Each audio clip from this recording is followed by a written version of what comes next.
अथ शिवपञ्चाक्षरस्तोत्रम्। नागेन्द्रहाराय त्रिलोचनाय भस्माङ्गरागाय महेश्वराय नित्याय शुद्धाय दिगम्बराय तस्मै नकाराय नमः शिवाय। मन्दाकिनी सलिलचन्दनचर्चिताय नन्देश्वर प्रमथनाथ महेश्वराय मन्दारपुष्प बहुपुष्प सुपूजिताय तस्मै मकाराय नमः शिवाय। शिवाय गौरी वदनाब्जवृन्द सूर्याय दक्षाध्वरनाशकाय श्रीनीलकण्ठाय वृषध्वजाय तस्मै शिकाराय नमः शिवाय। वसिष्ठकुम्भोद्भवगौतमार्य मुनीन्द्रदेवार्चितशेखराय चन्द्रार्कवैश्वानरलोचनाय तस्मै वकाराय नमः शिवाय। यक्षस्वरूपाय जटाधराय पिनाकहस्ताय सनातनाय दिव्याय देवाय दिगम्बराय तस्मै यकाराय नमः शिवाय। पञ्चाक्षरमिदं पुण्यं य पठेत् शिवसन्निधौ शिवलोकमवाप्नोति शिवेन सह मोदते। श्रीमत्शङ्कराचार्यविरचितं श्रीशिवपञ्चाक्षरस्तोत्रम्। ॐ तत्सत् श्री शिवार्पणमस्तु। अथ शिवपञ्चाक्षरस्तोत्रम्। नागेन्द्रहाराय त्रिलोचनाय भस्माङ्गरागाय महेश्वराय नित्याय शुद्धाय दिगम्बराय तस्मै नकाराय नमः शिवाय। मन्दाकिनी सलिलचन्दनचर्चिताय नन्देश्वर प्रमथनाथ महेश्वराय मन्दारपुष्प बहुपुष्प सुपूजिताय तस्मै मकाराय नमः शिवाय। शिवाय गौरी वदनाब्जवृन्द सूर्याय दक्षाध्वरनाशकाय श्रीनीलकण्ठाय वृषध्वजाय तस्मै शिकाराय नमः शिवाय। वसिष्ठकुम्भोद्भवगौतमार्य मुनीन्द्रदेवार्चितशेखराय चन्द्रार्कवैश्वानरलोचनाय तस्मै वकाराय नमः शिवाय। यक्षस्वरूपाय जटाधराय पिनाकहस्ताय सनातनाय दिव्याय देवाय दिगम्बराय तस्मै यकाराय नमः शिवाय। पञ्चाक्षरमिदं पुण्यं य पठेत् शिवसन्निधौ शिवलोकमवाप्नोति शिवेन सह मोदते। श्रीमत्शङ्कराचार्यविरचितं श्रीशिवपञ्चाक्षरस्तोत्रम्। ॐ तत्सत् श्री शिवार्पणमस्तु। अथ शिवपञ्चाक्षरस्तोत्रम्। नागेन्द्रहाराय त्रिलोचनाय भस्माङ्गरागाय महेश्वराय नित्याय शुद्धाय दिगम्बराय तस्मै नकाराय नमः शिवाय। मन्दाकिनी सलिलचन्दनचर्चिताय नन्देश्वर प्रमथनाथ महेश्वराय मन्दारपुष्प बहुपुष्प सुपूजिताय तस्मै मकाराय नमः शिवाय। शिवाय गौरी वदनाब्जवृन्द सूर्याय दक्षाध्वरनाशकाय श्रीनीलकण्ठाय वृषध्वजाय तस्मै शिकाराय नमः शिवाय। वसिष्ठकुम्भोद्भवगौतमार्य मुनीन्द्रदेवार्चितशेखराय चन्द्रार्कवैश्वानरलोचनाय तस्मै वकाराय नमः शिवाय।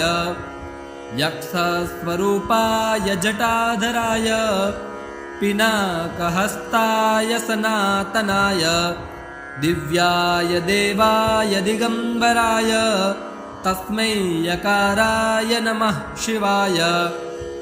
पञ्चाक्षरमिदं पुण्यं य पठेत् शिवसन्निधौ शिवलोकमवाप्नोति शिवेन सह मोदते। श्रीमत्शङ्कराचार्यविरचितं श्रीशिवपञ्चाक्षरस्तोत्रम्। ॐ तत्सत् श्री शिवार्पणमस्तु। अथ शिवपञ्चाक्षरस्तोत्रम्। नागेन्द्रहाराय त्रिलोचनाय भस्माङ्गरागाय महेश्वराय नित्याय शुद्धाय दिगम्बराय तस्मै नकाराय नमः शिवाय। मन्दाकिनी सलिलचन्दनचर्चिताय नन्देश्वर प्रमथनाथ महेश्वराय मन्दारपुष्प बहुपुष्प सुपूजिताय तस्मै मकाराय नमः शिवाय।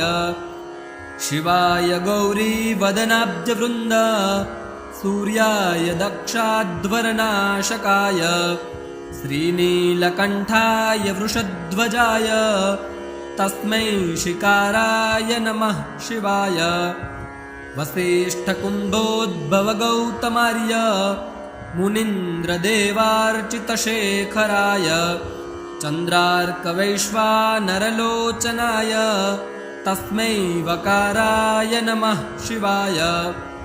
यक्षस्वरूपाय जटाधराय पिनाकहस्ताय सनातनाय दिव्याय देवाय दिगम्बराय तस्मै यकाराय नमः शिवाय। पञ्चाक्षरमिदं पुण्यं य पठेत् शिवसन्निधौ शिवलोकमवाप्नोति शिवेन सह मोदते। श्रीमत्शङ्कराचार्यविरचितं श्रीशिवपञ्चाक्षरस्तोत्रम्। ॐ तत्सत् श्री शिवार्पणमस्तु।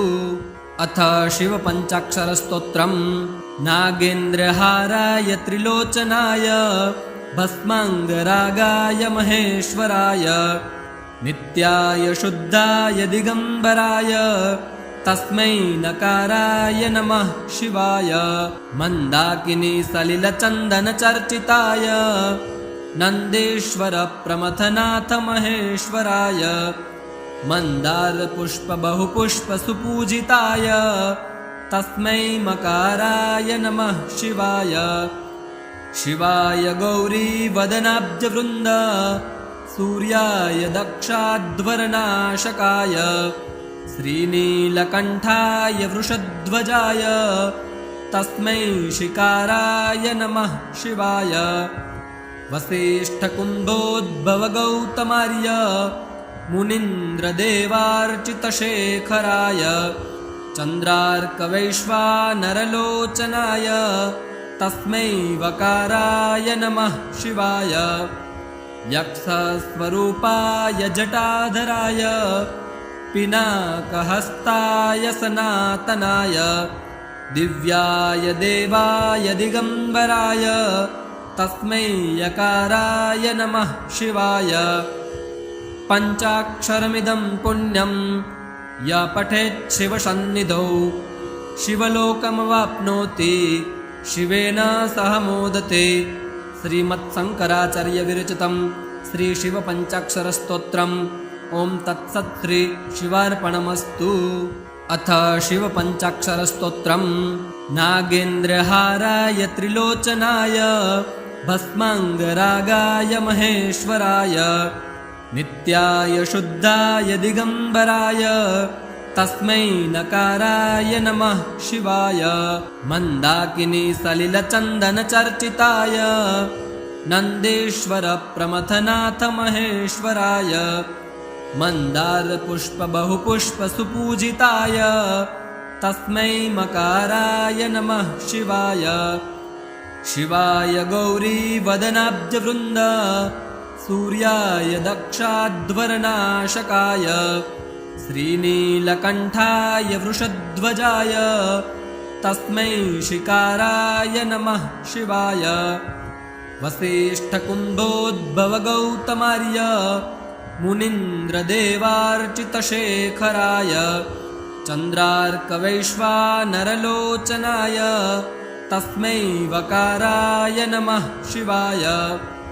यक्षस्वरूपाय जटाधराय पिनाकहस्ताय सनातनाय दिव्याय देवाय दिगम्बराय तस्मै यकाराय नमः शिवाय। पञ्चाक्षरमिदं पुण्यं य पठेत् शिवसन्निधौ शिवलोकमवाप्नोति शिवेन सह मोदते। श्रीमत्शङ्कराचार्यविरचितं श्रीशिवपञ्चाक्षरस्तोत्रम्। ॐ तत्सत् श्री शिवार्पणमस्तु। अथ शिवपञ्चाक्षरस्तोत्रम्।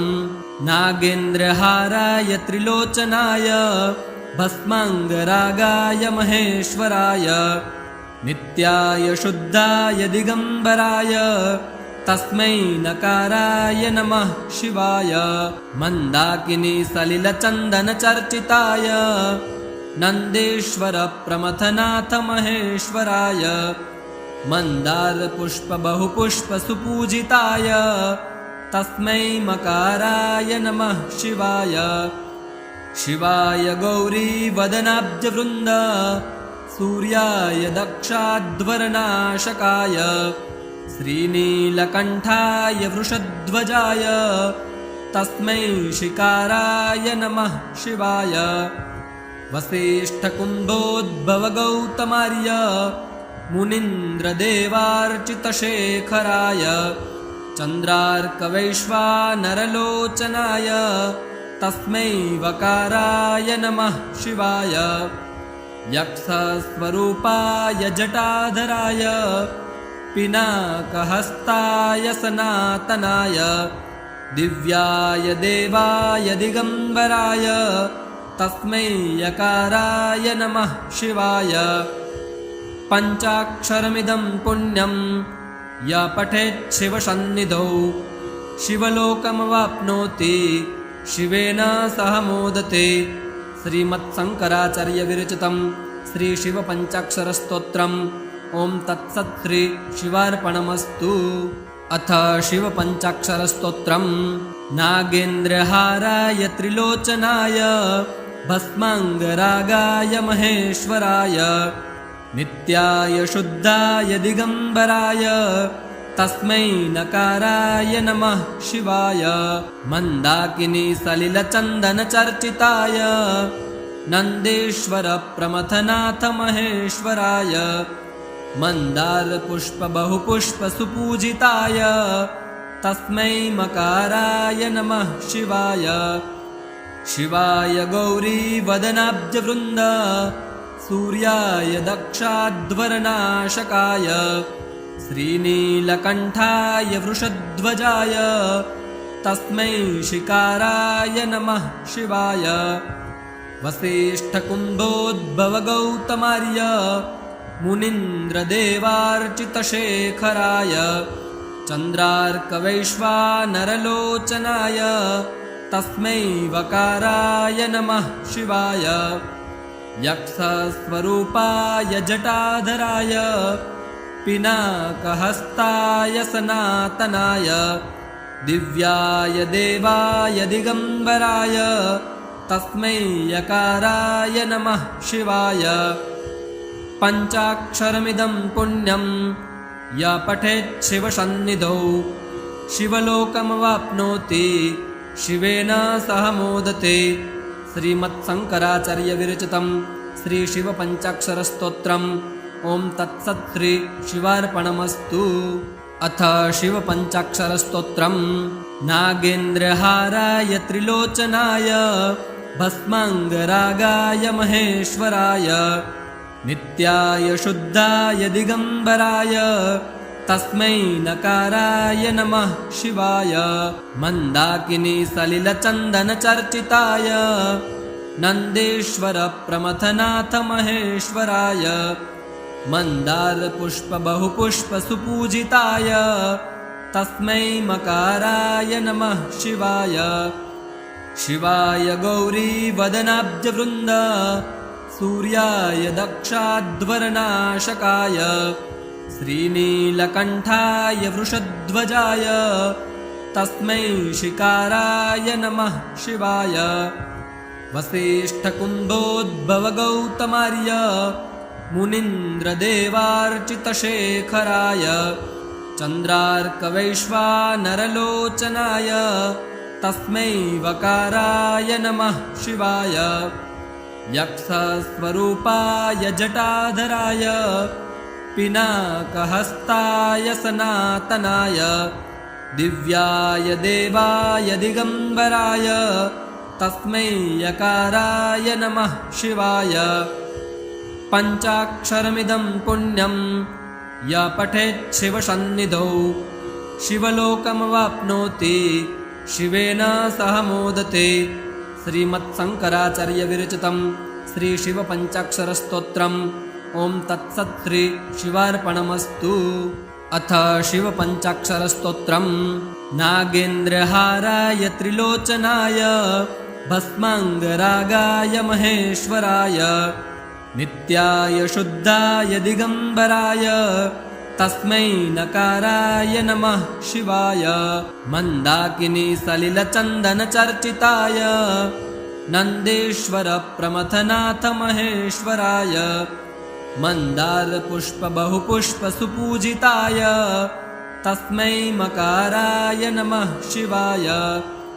शिवाय गौरीवदनाब्जवृन्द सूर्याय दक्षाध्वरनाशकाय श्रीनीलकण्ठाय वृषध्वजाय तस्मै शिकाराय नमः शिवाय। वसिष्ठकुम्भोद्भवगौतमार्य मुनीन्द्रदेवार्चितशेखराय चन्द्रार्कवैश्वानरलोचनाय तस्मै वकाराय नमः शिवाय।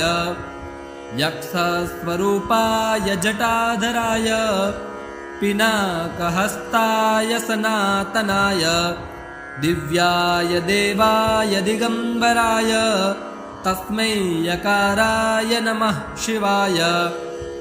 पञ्चाक्षरमिदं पुण्यं य पठेत् शिवसन्निधौ शिवलोकमवाप्नोति शिवेन सह मोदते।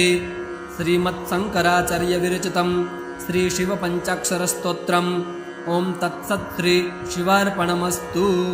अथ शिवपञ्चाक्षरस्तोत्रम्। नागेन्द्रहाराय त्रिलोचनाय भस्माङ्गरागाय महेश्वराय नित्याय शुद्धाय दिगम्बराय तस्मै नकाराय नमः शिवाय। मन्दाकिनी सलिलचन्दनचर्चिताय नन्देश्वर प्रमथनाथ महेश्वराय मन्दारपुष्पबहुपुष्पसुपूजिताय तस्मै मकाराय नमः शिवाय। शिवाय गौरीवदनाब्जवृन्द सूर्याय दक्षाध्वरनाशकाय श्रीनीलकण्ठाय वृषध्वजाय तस्मै शिकाराय नमः शिवाय।